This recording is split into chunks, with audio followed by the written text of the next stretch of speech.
Year of the Snake 2025. So ngayong 2025 Year of the Snake ay may maraming mga oportunidad na pabarating sa atin.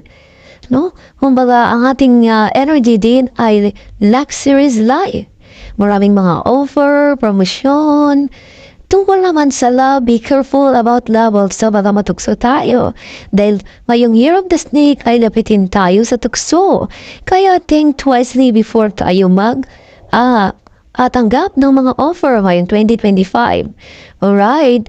So, ngayong 2025 din ay smooth ang ating buhay, kalmado, no, something parang peace of mind ngayong 2025 sa Year of the Snake. Smooth ang lahat kung may plano ka, smooth ang takbo, may mga new project, mga new idea ngayong 2025. Kaya lang, mag-ingat lang tayo sa tukso. Lapitin tayo sa tukso ngayong 2025.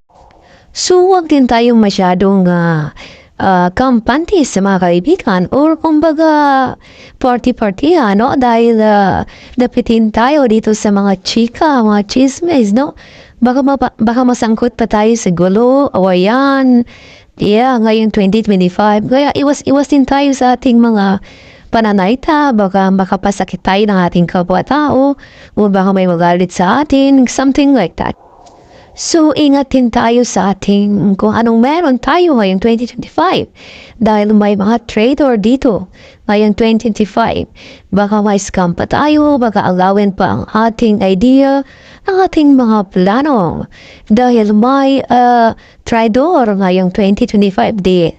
Okay, or backfighter friends, something like that, no? Or ang ating part of the family. Kaya ingatan natin kung anong meron tayo.